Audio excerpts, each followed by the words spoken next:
لا إله إلا الله محمد رسول الله. الحمد لله نحمده ونستعينه ونستغفره ونؤمن به ونتوكل عليه ونعوذ بالله من شرور أنفسنا ومن سيئات أعمالنا من يهده الله فلا مضل له ومن يضلله فلا هادي له ونشهد أن لا إله إلا الله وحده لا شريك له ونشهد أن سيدنا ومولانا محمدا عبده ورسوله. أما بعد، أعوذ بالله من الشيطان الرجيم. بسم الله الرحمن الرحيم. إنا أرسلناك شاهدا ومبشرا ونذيرا وداعيا إلى الله بإذنه وسراجا منيرا. صدق اللہ العظیم. بزرگان محترم، معزز بھائیو، دوستو، عزیزو، ربیع الاول کا مہینہ وہ مہینہ ہے کہ جس میں ساری کائنات کو جہالت کے اندھیرے سے نکال کر روشنی میں لانے والے، دنیا کو اچھے اخلاق سکھانے والے، اچھے کیریکٹر سکھانے والے، اچھی زندگی دینے والے، انسان کو خوبصورت بنانے والے اور دنیا کی بگڑی ہوئی چھبی اور دنیا کی بگڑی ہوئی تصویر کو بہتر بنانے والے، وہ ہم سب کے آقا محمد الرسول اللہ صلی اللہ تعالی علیہ وسلم اسی مہینے میں تشریف لائے، دنیا میں پیدا ہوئے، ولادت ہوئی، اور یہی وہ مہینہ ہے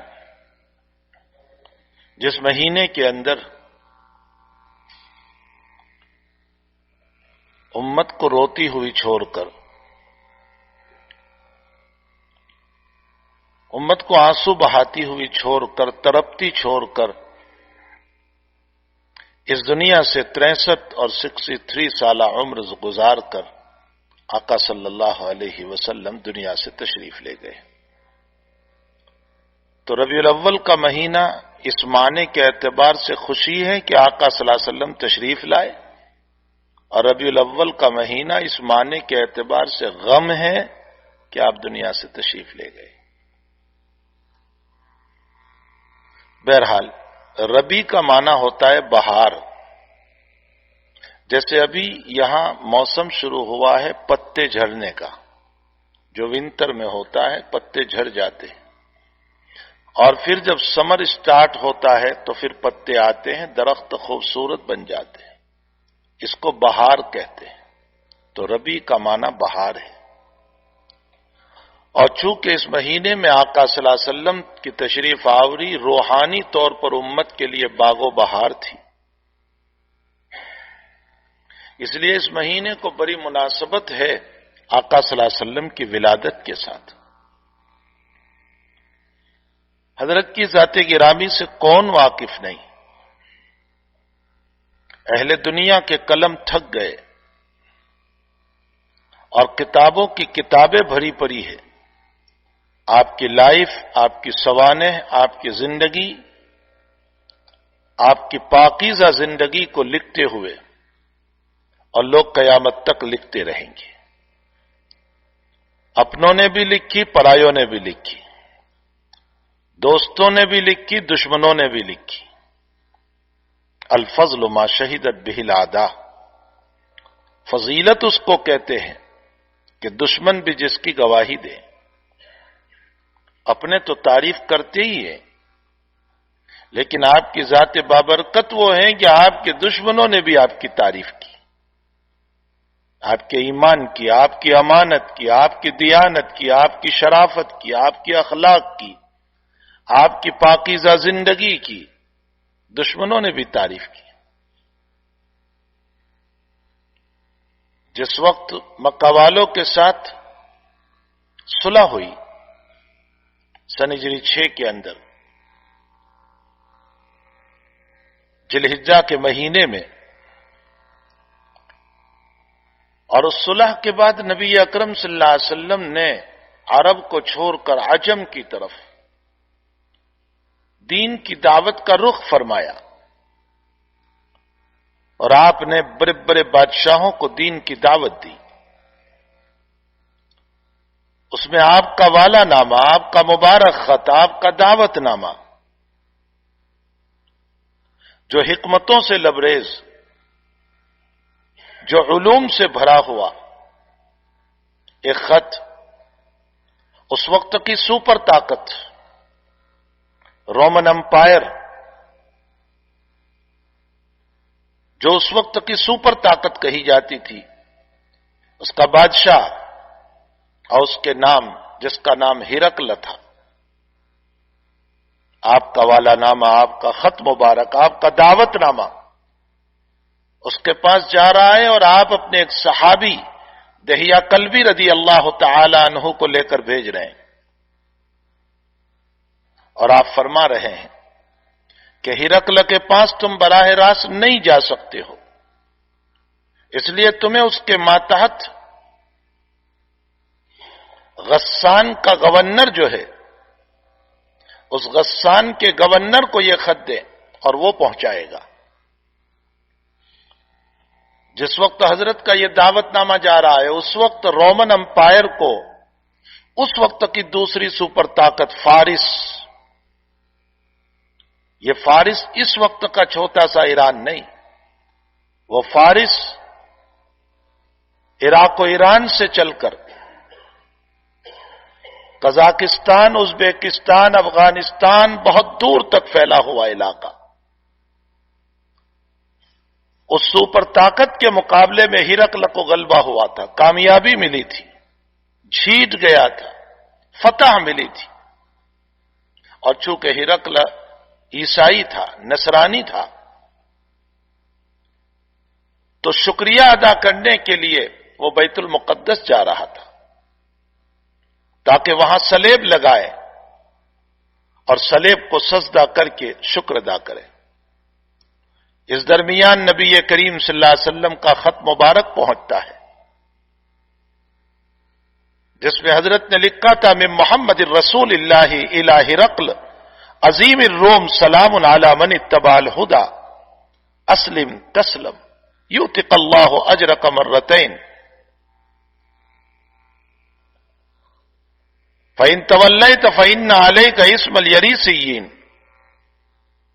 ويا أهل الكتاب تعالوا إلى كلمة سواء بيننا وبينكم ألا نعبد إلا الله ولا نشرك به شيئا ولا يتخذ بعضنا بعضا أربابا من دون الله فإن تولوا فقولوا اشهدوا بأننا مسلمون. محمد الرسول اللہ کی طرف سے یہ خط جا رہا ہے روم کے عظیم بادشاہ کی طرف. حضرت نے عظیم لکھا، اپنی امت کو تعلیم دی کہ بادشاہ چاہے غیر مسلم ہو، لیکن جب اس کا مقام ہو تو مقام کی رعایت کرنا، تمہیں اس کی توہین کی اجازت نہیں ہوگی، چاہے وہ غیر مسلم ہے. من محمد الرسول اللہ الی ہرقل عظیم الروم، جو روم کا بڑا ہے، سلام علی من اتبع الہدی، السلام علیکم نہیں، اس لیے کہ غیر مسلم کو سلام نہیں ہو سکتا، یہ دعا ہے اور دعا نہیں ہو سکتی. ہاں البتہ آپ نے فرمایا سلام ہو اس آدمی پر جو ہدایت کو قبول کر لے.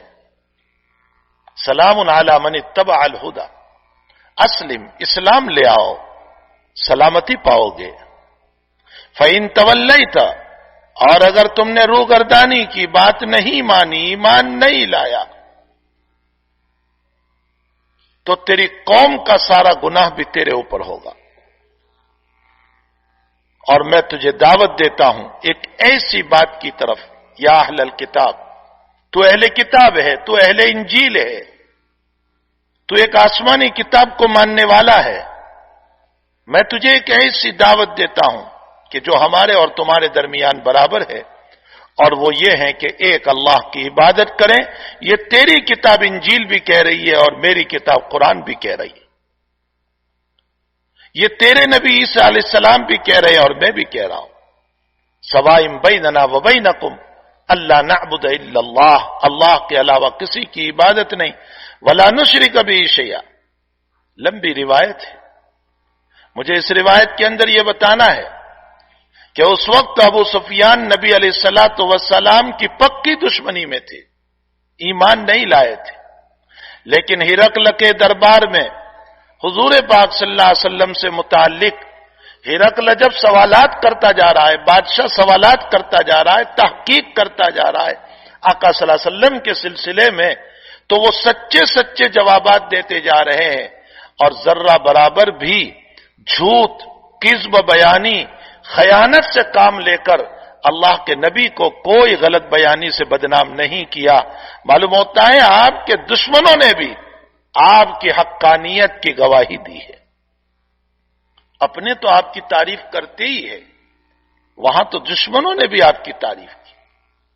وہ ذات اقدس صلی اللہ تعالی علیہ وسلم، اس کی سیرت، اس کی سوانح، اس کی لائف، اس کی زندگی، یہ ایک وہ مبارک لائف ہے جو ہر انسان کے لیے بچپن میں بھی کام آئے گی، جوانی میں بھی کام آئے گی، بڑھاپے میں بھی کام آتی ہے. مزدور کے لیے بھی اس میں طریقے ہیں، تجارت کرنے والوں کے لیے بھی اس میں طریقے ہیں، شوہر کے لیے بھی اس میں جو ہے مسائل ہیں، بیویوں کے لیے بھی اس کی زندگی گزارنے کے طریقے ہیں، اولاد کے لیے بھی رہنمائی اور راستے ہیں، ماں باپ کے لیے بھی رہنمائی اور راستے ہیں، ہر بادشاہ اور باس کے لیے بھی اس میں راستے اور ہدایت ہے، اور ہر رعایا کے لیے بھی اس میں راستے اور ہدایت ہے. کوئی لمحہ اور دقیقہ نہیں چھوڑا کہ نبی اکرم صلی اللہ علیہ وسلم نے انسان کو زندگی گزارنے کا طریقہ نہ دیا ہو. افسوس کہ مجھے اور آپ ہی کو آپ کی زندگی معلوم نہیں، ہمیں ہی آپ کی مکمل زندگی معلوم نہیں. ہم نے جاب تو ساری زندگی کیا، لیکن جاب میں میرے نبی نے کیا مسائل دیے ہمیں نہیں معلوم. ہم نے ساری زندگی تجارت کی، بزنس کیا، لیکن بزنس میں میرے نبی نے کیا مسائل دیے مجھے نہیں معلوم. میں ایک شوہر بن رہا ہوں اپنی بیوی کا، شوہر تو بن گیا، لیکن میری بیوی کے مجھ پر کیا حقوق ہے اور میرے نبی نے کیا سکھایا مجھے نہیں معلوم. ایک بیوی نکاح تو کر رہی ہے، لیکن نبی کریم صلی اللہ علیہ وسلم نے ایک بیوی کو کیا مسائل بتائے ہیں وہ اسے نہیں معلوم. ہم ماں باپ بن گئے، لیکن اولاد کے کیا حقوق ہے ہمیں نہیں معلوم، اور جب اولاد ہے تو ماں باپ کے کیا حقوق ہے ہمیں نہیں معلوم. ہم کسی تنظیم کے سربراہ ہیں، کسی انجمن کے بڑے ہیں، لیکن ہمیں نہیں معلوم کہ انجمن کا بڑا اور تنظیم کا بڑا اس کو کیا ذمہ داری ہوا کرتی ہے، اس کے ذمے کیا مسائل ہوا کرتے ہیں. جبکہ نبی اکرم صلی اللہ علیہ وسلم نے اتنی مبارک لائف، اتنی پیاری زندگی عطا فرمائی ہے کہ وحدہ لا شریک کی قسم ہے، اگر اس نبی کی زندگی پر کوئی آ جائے گا تو خوبصورت سے خوبصورت زندگی گزارے گا. اس نبی کے ہم پر حق ہے. وہ نبی ہم سے یوں کہہ رہا ہے، لا یؤمن احدکم حتی اکون احب الیہ من والدہ وولدہ والناس اجمعین. اس نبی کا نام اللہ نے رکھا محمد صلی اللہ علیہ وسلم. عرب میں محمد نام رکھنے کا مجاز نہیں تھا، عرب محمد نام نہیں رکھتے تھے. لیکن جب عربوں کو اس بات کا پتہ چلا کہ کوئی ایک آخری نبی آنے والا ہے اور اس کو نبی بنا کر کے بھیجا جائے گا اور اس کا نام محمد ہوگا، تو ہر باپ نے اس لالچ میں اپنے بچے کا نام محمد رکھا. تو قریباً نبی اکرم صلی اللہ علیہ وسلم جب پیدا ہوئے ہیں 5 یا 6 بچے تھے محمد نام کی، کوئی زیادہ نہیں تھے. لیکن نبی بننا تو مقدر تھا عبداللہ کے یتیم کے سلسلے میں، آمینہ کے نور نظر کے سلسلے میں اللہ نے مقدر کر رکھا تھا کہ یہ نبی بنے گا، اور نام پہلے سے محمد رکھا اس لیے کہ اللہ اپنے علم میں جانتا ہے. ذرا توجہ سے سنیں، اللہ اپنے علم میں جانتا ہے، اسے معلوم ہے کہ اس امت میں ایسے لوگ بھی آئیں گے اخیر میں، جب تک نبی کے صحابہ ہیں نبی پر ڈیفینس کریں گے، تابعین ہے ڈیفینس کریں گے، تبع تابعین ہے ڈیفینس کریں گے. لیکن اس امت پر ایسا دور بھی آنے والا ہے کہ جو میرے نبی کی برائی کریں گے، الیاذ باللہ آپ کو گالیاں دیں گے، آپ کی تنقید کریں گے، آپ سے متعلق نہ بولنے کی باتیں بولیں گے۔ ایک ایسا وقت بھی آنے والا ہے، تو اللہ تعالیٰ نے پہلے ہی سے نام محمد رکھا کہ برائی کرنے والا جب برائی کرے گا تو پہلے اس کو بھی محمد بولنا ہی پڑے گا۔ محمد کا معنی تعریف کیا ہوا، معلوم ہوتا ہے برائی کرنے والا بھی پہلے تعریف کرے گا، دشمن بھی تعریف کرنے پر مجبور ہوگا پہلے، بعد میں اس کو جو بولنا ہو وہ بولتا رہے گا، لیکن پہلے تو محمد کا لفظ وہ بھی بولے گا۔ اللہ نے اپنے پیغمبر کا ایک ایسا نام رکھا، اور ماقبل کتابوں میں آپ کا نام احمد تھا۔ احمد کا معنی بہت تعریف کرنے والا، اور محمد کا معنی بہت تعریف کیا ہوا۔ آپ تعریف کرنے والے بھی ہیں اللہ کے، اور آپ کی تعریف بھی خوب کی گئی، اس زمین پر بھی، سمندروں کے اندر بھی، آسمانوں کے اندر بھی، اور قیامت کے دن بھی آپ ہی کی تعریف ہوگی۔ آپ کو مقام محمود ملے گا، آپ کو اللہ اپنے عرش پر بٹھائے گا، آپ کو مقرب بارگاہ خداوندی میں بٹھایا جائے گا، تو دنیا میں بھی آپ ہی کی تعریف، اور آخرت میں بھی جناب رسول اللہ صلی اللہ علیہ وسلم ہی کی تعریف ہے۔ آپ کے متعلق قرآن کریم میں اللہ تعالیٰ نے سراج منیر فرمایا، اِنَّا أَرْسَلْنَاكَ شَاهِدًا وَمُبَشِّرًا وَنَذِيرًا، ہم نے آپ کو شاہد بنا کر بھیجا، بشارت دینے والا بنا کر کے بھیجا۔ کن کے لیے؟ جو نیک اعمال کرتے ہو، جو ایمان لاتے ہو، جو دینداری کرتے ہو۔ حضور پاک صلی اللہ تعالی علیہ وسلم نے بڑی بشارتیں سنائی اپنے امتیوں کو۔ معاذ بن جبل رضی اللہ تعالیٰ عنہ فرماتے ہیں، میں آپ کے ساتھ سواری پر سوار تھا، میرے اور آپ کے بیچ میں کوئی خاص فاصلہ نہیں تھا، میں آپ کے پیچھے بیٹھا ہوا تھا، اور نبی اکرم صلی اللہ علیہ وسلم نے فرمایا، یا معاذ، میں نے کہا لبیک و سعدیک یا رسول اللہ۔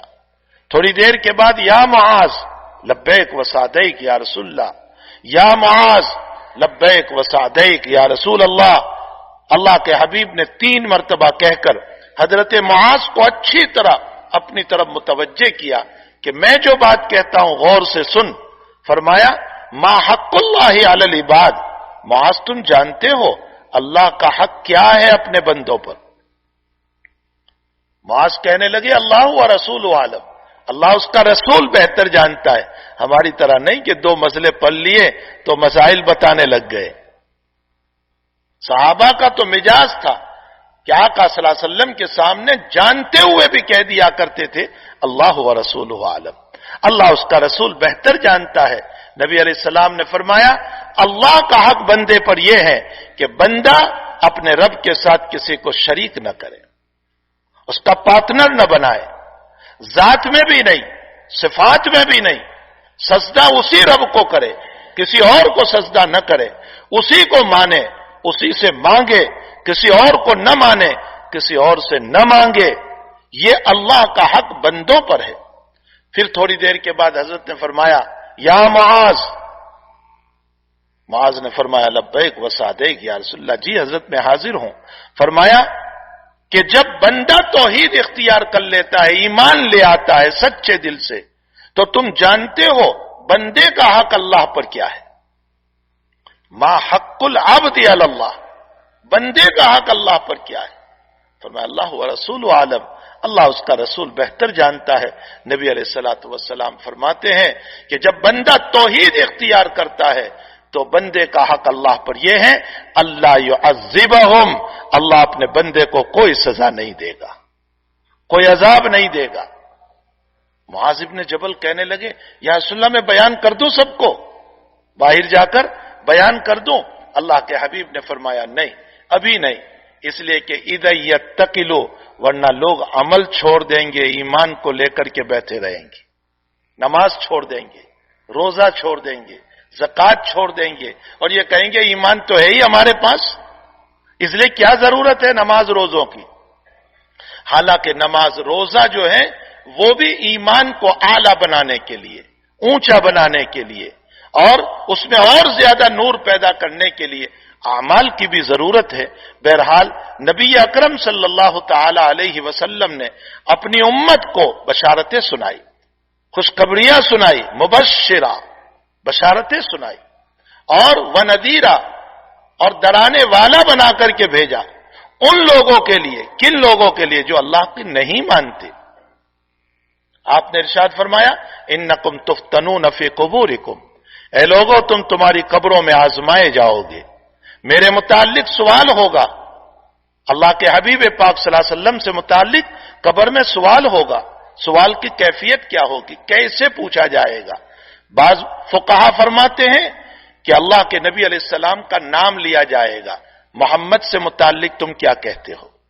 بعض کہتے ہیں تمہارے ذہن میں نبی علیہ السلام کو حاضر کیا جائے گا، اور بعض کہتے ہیں کہ مرنے والے کی قبر سے لے کر نبی اکرم صلی اللہ علیہ وسلم کی قبر تک ایک راستہ ہو جائے گا، اندر زمین ہٹ جاتی ہے، عالم برزخ میں پردے ہٹا دیے جاتے ہیں، پردے ختم کر دیے جاتے ہیں، اور اللہ کے نبی نظر آتے ہیں، اور فرشتے پوچھتے ہیں بتاؤ یہ کون نظر آ رہا ہے، کیا خیال ہے تمہارا ان کے باب میں؟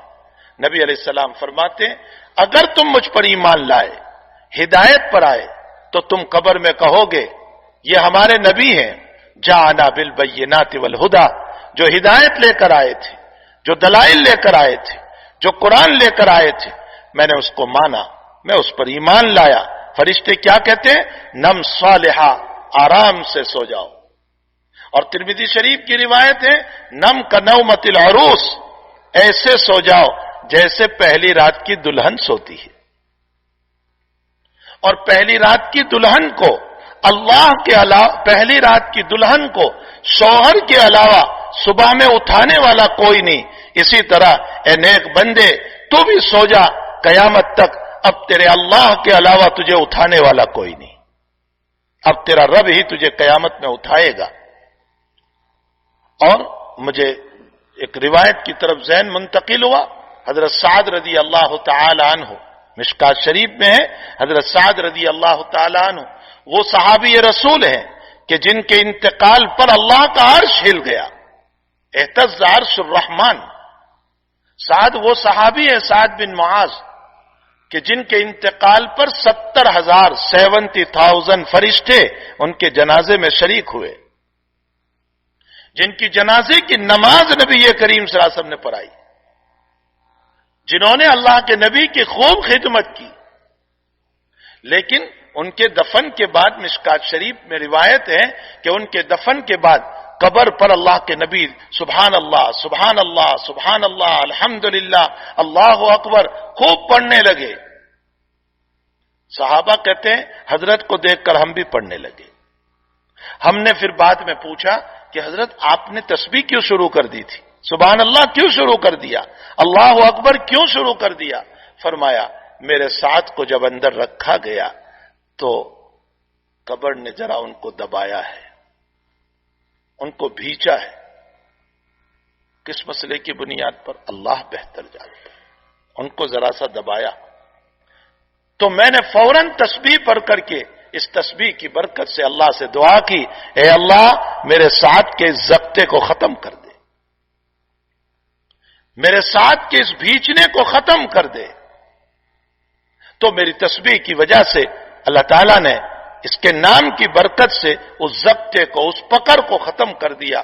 میرے بھائیوں، جو اتنا بڑا صحابی رسول صلی اللہ علیہ وسلم ہے، جن کے لیے 70,000 فرشتے جنت میں اترے ہو، آسمان سے اترے ہو، اگر تھوڑی دیر کے لیے قبر نے اس کی بھی پکڑ کر لی ہو تو میرا آپ کا کیا حال ہوگا، ہمارا کیا حال ہوگا قبر کے اندر. تو اللہ کے نبی علیہ الصلوۃ والسلام مبشر بھی ہے، بشارت دینے والے بھی ہے، ونذیرہ اور ڈرانے والے بھی. جو نہیں مانے گا اللہ کے نبی علیہ السلام اس کو ڈرا رہے. وداعیا الی اللہ باذنہ وسراجا منیرا، اور اللہ نے آپ کو داعی بنا کر کے بھیجا، دعوت دینے والا بنا کر کے بھیجا. اسی لیے دنیا میں دعوت کا کام وہ نبیوں کا کام ہے. دین کی دعوت، ایمان کی دعوت، نماز کی دعوت، علم و ذکر کی دعوت، اچھے اخلاق کی دعوت، اکرام مسلم کی دعوت، یہ دعوت یہ نبیوں والا کام ہے. اللہ کے انبیاء دنیا میں کر کے گئے اور آخری رسول محمد الرسول اللہ صلی اللہ علیہ وسلم اس کام کو کر کے گئے. اور آپ کی سب سے بڑی صفت یہ بیان کی گئی وداعیا الی اللہ، آپ اللہ کی طرف دعوت دینے والے تھے، اللہ کی طرف بلانے والے تھے. کنتم خیر امۃ اخرجت للناس تأمرون بالمعروف وتنہون عن المنکر وتؤمنون باللہ. تم بہترین امت ہو. کیوں بہترین امت؟ کس بنیاد پر میری آپ کی تعریف کر رہا ہے اللہ؟ کیا مکان کی بنیاد پر؟ کیا انجینئرنگ پلان کی بنیاد پر؟ کیا ڈاکٹری کی بنیاد پر؟ کیا دنیا کی ترقیوں کی بنیاد پر؟ کیا لائر کی بنیاد پر؟ کس بنیاد پر اللہ ہماری تعریف کر رہا ہے؟ تأمرون بالمعروف وتنہون عن المنکر وتؤمنون باللہ. اس لیے کہ تم بھلائی کا حکم دیتے ہو، برائیوں سے روکتے ہو اور ایک اللہ پر ایمان لاتے ہو. اس بنیاد پر ہماری تعریف کی گئی. معلوم ہوتا ہے دعوت کا کام نبیوں کا کام، دعوت کا کام محمد الرسول اللہ صلی اللہ علیہ وسلم کا کام ہے. وداعیا الی اللہ باذنہ وسراجا منیرا. اللہ کے حبیب کو اللہ تعالیٰ قرآن کریم میں چراغ کہہ رہا ہے. چراغ، روشن چراغ. چراغ کیوں کہا؟ اگرچہ ایک جگہ اللہ نے قرآن میں حضور پاک صلی اللہ علیہ وسلم کو آفتاب سے بھی، سن سے بھی تشبیہ دی ہے کہ ہم نے آپ کو جو ہے آفتاب بنا کر کے بھیجا، چمکنے والا. لیکن اس آیت کے اندر آپ کو چراغ سے تشبیہ دی. آخر کیا حکمت ہے اس میں؟ حکمت یہ ہے کہ چراغ جلتا رہتا ہے، اسی طرح میرا نبی بھی ساری زندگی جلتا رہا اپنے دل میں. ایمان لے آئے، ایمان لے آئے، ایمان لے آئے، ہدایت پر آ جائے. جلتا رہا، جلتا رہا، اپنے دل کو بھونتا رہا. اور چراغ کی خاصیت یہ ہے کہ خود جلتا ہے، دوسروں کو روشنی پہنچاتا ہے. میرا نبی ساری زندگی روتا رہا امت کو نفع پہنچانے کے لیے. میری امت ہدایت پر آ جائے، میری امت ہدایت پر آ جائے، میری امت ہدایت پر آ جائے. اسی لیے آپ کے سلسلے میں حدیث شریف میں آیا ہے عزیز کا عزیز المرجل. فرمایا کہ آپ جو ہے اس طرح پر روتے تھے کہ جیسے چولہے پر ہاندی جوش مارتی ہے. اسی طرح نبی اکرم صلی اللہ تعالی علیہ وسلم جب روتے تھے تو آپ کی ہچکیاں جو نکلتی تھی وہ ایسا معلوم ہوتا تھا کہ چولہے پر ہاندی جوش مار رہی. یہ آپ کے سینے مبارک کا وہ درد تھا. اس درد پر اللہ کو رحم آیا. اللہ تعالیٰ نے قرآن میں کیا فرمایا؟ لعلک باخع نفسک الا یکونوا مؤمنین. پیغمبر کہیں ایسا نہ ہو کہ یہ لوگ ایمان نہ لائیں تو ان کے پیچھے روتے روتے کہیں آپ اپنی جان نہ دے دیں. آپ اتنے رو رہے ہیں ان کے پیچھے. آقا صلی اللہ علیہ وسلم کی مبارک زندگی. ابو طالب آپ کا چچا بڑی خدمت آپ کی. وفات کے موقع پر، وفات سے پہلے آپ چچا کے پاس بھی جا رہے ہیں. اب فرمایا یا ام قل لا الہ الا اللہ احاج لک یوم القیامہ. میرے چچا کلمہ پڑھ لو، میں قیامت میں تمہاری طرف سے لڑ کر تمہیں جنت میں لے جاؤں گا. کلمہ پڑھ. ایک درد تھا، ایک فکر تھی، ایک قرن تھا. آپ کا جی اندر سے جل رہا تھا کہ یہ امت جہنم سے بچ جائے. اسی لیے آپ اپنی مثال دے کر یوں بیان کرتے ہیں کہ جیسے کسی نے آگ جلائی ہو تو پتنگے اور کیڑے مکوڑے اڑ کر کے اس میں جاتے ہیں. فرمایا شیطان نے جو آگ جلا کر رکھی ہے، خواہشات کی آگ، شیطان نے خواہشات کی جو آگ جلا کر کے رکھی ہے، فرمایا بندے بھی اس میں اور بندیاں بھی اس میں دوڑ رہی ہے اور میں تمہاری کمر پکڑ کر کے بچا رہا ہوں کہ تم اس میں نہ جاؤ. یہ جہنم کی آگ ہے، یہ خواہشات کی آگ ہے، یہ بے حیائیوں کی آگ ہے، یہ اللہ کی ناراضگی کی آگ ہے. اس کی طرف تم نہ جاؤ. نبی اکرم صلی اللہ علیہ وسلم خود اپنی یہ مثال دے کر کے فرماتے ہیں. آپ خود اپنا طائف کا پورا واقعہ، حضرت عائشہ رضی اللہ تعالیٰ عنہا نے جب آپ سے پوچھا اللہ کے نبی علیہ السلام احد میں آپ کو بڑی تکلیف پہنچی، آپ کا دانت مبارک شہید ہو گیا اور اس کے ساتھ ساتھ آپ کے سر میں کڑی گھس گئی اور خون نکل آیا اور طرح طرح کی آپ کو پریشانی، آپ بے ہوش ہو گئے، تو کیا اس سے زیادہ بھی آپ کو تکلیف کبھی پہنچی ہے؟ تو آپ نے فرمایا عائشہ طائف کی تکلیف اس سے بھی زیادہ تھی. عبد یعلیل جو وہاں کا بڑا تھا، میں اس کے پاس گیا اور میں نے اپنی دعوت کو پیش کیا، تو اس کی پہلی بات تو مجھے یہ تھی کہ تجھ جیسے فتح پرانے کپڑوں میں اللہ کو تو ہی نبی ملا، تیرے علاوہ کوئی ملا ہی نہیں۔ مکہ اور طائف کے مالدار نہیں ملے اللہ کو، تجھ جیسا غریب ملا۔ کیا تانا تھا، کیا تانا تھا، نبی کے دل پر جو چوٹ لگی ہوگی۔ اور فرمایا مجھے نکال دیا گھر سے، اور نکالنے کے بعد اوباشوں اور بدماشوں کو میرے پیچھے کیا، اور میرے پیچھے وہ دوڑتے رہے، مارتے رہے، اور پھر بہت دور جا کر کے آپ کے خادم زید بن حارثہ رضی اللہ تعالیٰ عنہ ساتھ ہے، وہ پورا واقعہ حضرت سے نقل فرماتے ہیں۔ حضرت سجدے میں گئے اور آپ نے جن الفاظ سے دعا کی ہے، اگر میں پوری روایت پڑھوں تو بہت دیر ہو جائے گی، حضرت میں صرف مختصر اس کی طرف اشارہ کر دوں۔ اللہم اشکو الی، اے اللہ میں تیری طرف شکایت کرتا ہوں میرے غم کی، میری مصیبت کی، میری پریشانیوں کی۔ اور پھر اگلا جملہ جو نبی علیہ السلام نے کہا تھا وہ یہ تھا، اے اللہ تو نے مجھ کو کن کے حوالے کر دیا؟ جنہوں نے مجھے ہلکا سمجھا، مجھے ذلیل سمجھا، مجھے معمولی سمجھا، تو نے مجھ کو کس کے حوالے کر دیا؟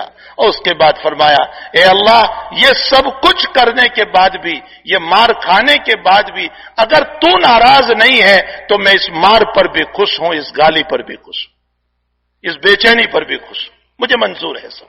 اللہ تعالی ہمیں اپنے آقا محمد الرسول اللہ صلی اللہ علیہ وسلم سے سچا عشق نصیب فرمائے، سچا پیار نصیب فرمائے۔ وہ سراج منیر تھا، وہ جلنے والا چراغ تھا، وہ درد لیا ہوا دل تھا، وہ تڑپنے والا ضمیر لیا ہوا تھا، وہ راتوں میں اٹھ کر رویا، وہ دن میں رویا۔ اللہ ہمیں بھی اپنے امتیوں کو بھی رونے کی توفیق عطا فرمائے، آنسو بہانے کی توفیق عطا فرمائے، دین کے لیے تڑپنے کی توفیق عطا فرمائے۔ اولاد کے لیے تو سارے ہی تڑپتے ہیں، اپنے مال کے لیے تو سارے ہی تڑپتے ہیں، نبی کا وفادار وہ ہے جو نبی کی امت کے لیے تڑپنے والا بنے، اس کے آنسو نبی کی امت کے لیے بہنے والے بنے، راتوں میں اٹھ کر امت کی زبوحالی پر، امت کی پریشانیوں پر بہت رونے والے بنے کہ اللہ اس امت کو راہ راست پر لے آ، ضلالت سے، گمراہیوں سے، بے حیائیوں سے، کھلے سروں پر گھومنے والی ہماری بچیوں سے اے اللہ ہدایت عطا فرما دے، ہمارے جوانوں کو درخت سے، گندی نالیوں سے، بے حیائیوں سے اے اللہ نکال کر مسجد میں سجدے کرنے والے بنا دے۔ یہ ہماری دعاؤں کی ذمہ داریاں بنتی ہے، روئیں تڑپیں انشاءاللہ تعالی، اللہ ہمارے آنسوؤں کی لاج رکھے گا۔ وصلی اللہ علی النبی الکریم برحمتک یا ارحم الراحمین۔